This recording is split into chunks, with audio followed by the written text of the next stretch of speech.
अगर हम pelvic cavity की बात करें तो हमारी जो पेल्विक कैविटी होती है वो एक फनल शेप्ड जो है वो कैविटी है, ठीक है। जो एक ऐसी स्पेस है जिसको बहुत सारे मसल्स और जिसको बहुत सारी बोन्स और बहुत सारे लिगामेंट्स जो हैं वो बाइंड कर रहे हैं। और ये जो है ये पेल्विक कैविटी ये इन्फीरियर पोस्टीरियर पार्ट होता है हमारी एब्डोमिनो पेल्विक कैविटी का। अच्छा, एब्डोमिनो पेल्विक कैविटी आपको पता है कि हमारी ये जो पेल्विक कैविटी है ये ऊपर से कंटिन्यू होगी विद द एब्डोमिनल कैविटी कुछ इस तरीके से। ये देखें, ये हमारे पास एब्डोमिनल कैविटी है, ठीक है, और इसके बाद हमारे पास पेल्विस कैविटी आती है। लेकिन ये पेल्विक कैविटी के अलग होने के बावजूद भी हमारे कुछ जो है एब्डोमिनल ऑर्गन्स उनका जो कुछ पार्ट होता है वो हमारी पेल्विक कैविटी में भी मौजूद होता है। जो हमारे पास हमारा पेल्विक इनलेट होता है उसके बाद जो है वो हमारे पास जो है वो हमारी ट्रू पेल्विस कह लो या फिर हम कह लें कि पेल्विक कैविटी जो है वो शुरू हो जाती है। और उसके ऊपर वाला पोर्शन जो होता है वो हमारे पास हम कह सकते हैं कि हमारे एब्डोमिन का होता है, एब्डोमिनल कैविटी का होता है, या फिर वो जो है वो ग्रेटर पेल्विस या फिर फॉल्स पेल्विस होता है। अब अगर हम उन कंटेंट्स की बात करें जो कि हमारे एब्डोमिनल कैविटी से प्रोजेक्ट हुए हैं इन द पेल्विक कैविटी, तो इसमें तो सबसे पहले जो है वो हमारे पास यूरेटर का वोवला पार्ट आता है जो कि टर्मिनेट होना है आके इन द यूरिनरी ब्लेडर, ठीक है। तो terminal part of the ureters हम कह सकते हैं। इसके अलावा हम कह सकते हैं कि यूरिनरी ब्लेडर जो है वो हमारी पेल्विक कैविटी में मौजूद है। मजीद अगर आप लोग देखें तो ये हमारी सिग्मॉइड कोलॉन पड़ी है, ठीक है। सिग्मॉइड कोलॉन के बाद हमारे पास रेक्टम होती है। इसके अलावा जो है वो हमारे पेल्विक जेनिटल ऑर्गन्स पड़े होते हैं, जैसे कि ये हमारे पास यूट्रस पड़ी है, ओवरीज पड़ी हैं, सही है। इनकी जो है वो ब्लड सप्लाई, इनकी नर्व सप्लाई, वो सारा कुछ जो है वो भी हमारे पेल्विक कैविटी में ही पड़ा होगा। तो ये हमने जो है वो कंटेंट्स देख लिए अपनी पेल्विक कैविटी के। अब हमने सुपीरियरली जो है वो देख लिया कि हमारी पेल्विक कैविटी ये क्या है। मैं दोबारा रिपीट कर देती हूँ कि हमारा abdominal pelvic cavity, abdomino pelvic cavity जो है उसमें हमारे सुपीरियरली हमारे पास जो है वो पेल्विक इनलेट से ऊपर हमारे पास जो है वो ग्रेटर पेल्विस या फिर हमारे पास फॉल्स पेल्विस होता है, ठीक है, जिसमें हमारे पास एब्डोमिनल कैविटी होती है तो एब्डोमिनल विसरा पड़े होते हैं और दूसरी चीज़ें मौजूद होती हैं। पेल्विक इनलेट और आउटलेट के दरमियान में जो है वो हमारे पास एक कैविटी मौजूद होती है, ठीक है, जिसको हम पेल्विक कैविटी कह रहे होते हैं और इसको बाइंड कर रही होती है हमारी बोन्स, लिगामेंट्स और मसल्स। तो अगर हम बोन्स की बात करें तो हमने मेरी पिछली वीडियो में जो है मैंने बताया है कि वॉल्स जो है पेल्विक कैविटी की वो क्या चीज़ें बना रही हैं। हमारे पास हमारी हिप बोन्स बना रही हैं, ठीक है। हमारी जो है लैटरल पेल्विक वॉल वो किस चीज़ से बन रही है, हमारी हिप बोन से बन रही है, ठीक है। और हमारी जो पोस्टीरियर पेल्विक वॉल है वो किस चीज़ से बन रही थी, हमारी सैक्रम और कॉसेक्स से, ठीक है। अगर हम इसको इस तरीके से देखें तो ये जो हमारे पास है ये बोन हमारी सैक्रम है और ये जो छोटी वाली बोन हमारे पास पड़ी है ये कॉसेक्स है। तो सैक्रम और कॉसेक्स ये हमारे पास बना रही हैं हमारी posterior wall of the pelvic cavity, ठीक है।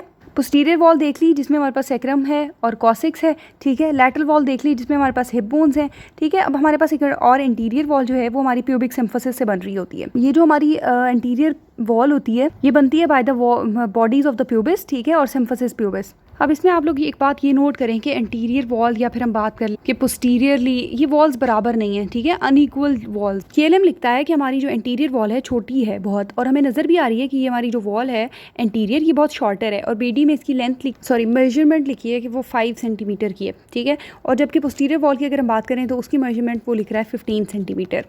तो अब तक इसमें हमने जो है वो देख लिया कि हमारी जो पेल्विक कैविटी है उसके कंटेंट्स क्या हैं, ठीक है। इसके अलावा हमने देख लिया कि पोस्टीरियरली क्या चीज़ है, लैटरली क्या चीज़ है, लैटरल वॉल क्या चीज़ बना रही है, इंटीरियर वॉल किस चीज़ से बन रही है, ठीक है।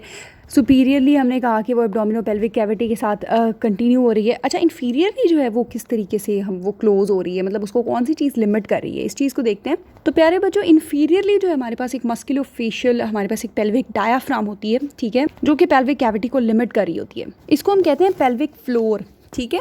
पेल्विक फ्लोर या पेल्विक डायाफ्राम ये क्या चीज़। तो बच्चों पेल्विक डायाफ्राम में हमारे पास आते हैं 2 मसल्स, ठीक है, 2 मसल्स। कौन कौन से, एक मसल होता है हमारे पास कॉक्सीजियस, ठीक है। कॉक्सीजियस के अलावा दूसरा मसल जो होता है वो हमारे पास लिवेटर एनी, ठीक है।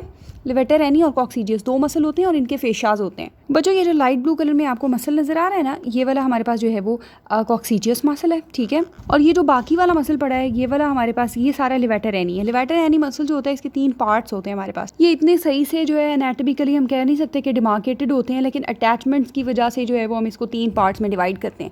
अच्छा, एक पार्ट जो है वो उसको हम कहते हैं प्यूबोरेक्टालिस, दूसरा हमारे पास होता है प्यूबोकॉक्सीजियस और तीसरा हमारे पास होता है इलियोकॉक्सीजियस। ये जो है हमारे पास 3 पार्ट्स हैं हमारे लिवेटर एनी मसल के। कौन कौन से, प्यूबोरेक्टालिस, प्यूबोकॉक्सीजियस और इलियोकॉक्सीजियस। ये जो मसल है ये हमारे जो है वो दोनों मसल हमारे जो है वो एक तो ये हमारे पास ये वाला मसल आ गया, इसको हम क्या कह रहे हैं, हमारा लिवेटर एनी मसल, और दूसरा ये वाला मसल है हमारे पास जिसको हम कह रहे हैं कॉक्सीजियस। ये जो है वो फ्लोर बना रहे हैं हमारी पेल्विक कैविटी का, ठीक है। इंशाल्लाह नेक्स्ट वीडियो में जो है वो हम पेल्विक फ्लोर को अच्छे से पढ़ लेते हैं, उसके मसल्स जो हैं वो अच्छे से देख लेते हैं, ठीक है। इसमें जो है वो हम अपना मेन फोकस जो है वो पेल्विक कैविटी को ही रखते हैं। अच्छा, ये जो डायग्राम है ना, ये हमारी केएलएम की डायग्राम है। इसमें केएलएम में उसने ना ये एक्सिस ऑफ द पेल्विस की बहुत ही खूबसूरत डायग्राम दी हुई है। इसमें देखें आप लोग, ये बेंट है इस तरीके से ना, ये एक्सिस है हमारी पेल्विस का, या पेल्विक एक्सिस है, ठीक है। इसमें वो हर लेवल पे जो है वो सेंटर पॉइंट दिखा रहा है हमारी पेल्विक कैविटी का ना। ये जो हमारा एक्सिस है, इसमें जो कर्व आ रहा है, ठीक है, पेल्विक एक्सिस में जो कर्व होता है, और दूसरा हमारी जो एंटीरियर और पोस्टीरियर वॉल है, इसमें जो मतलब इसकी डेप्थ में जो डिफरेंस है, ये बड़ा इंपॉर्टेंट रोल प्ले करते हैं उस मैकेनिज्म में जब फीटस पास हो रहा होता है पेल्विक कैनाल के थ्रू। इसमें देखो बच्चों, ये जो कैविटी है ये हमारे पास थोड़ी सी कर्व्ड है। पहले जो है ये थोड़ी सी डायरेक्टेड होती है बैकवर्ड और डाउनवर्ड, उसके बाद जो है वो ये डाउनवर्ड और फॉरवर्ड हो जाती है। और ये जो पेल्विक कैविटी होती है ना, इसका वॉल्यूम कह लें या जो है वो फीमेल्स में ज़्यादा होता है as compare to the male. ठीक है बच्चों, इंशाल्लाह आपको इसकी समझ आ गई होगी पेल्विक कैविटी की।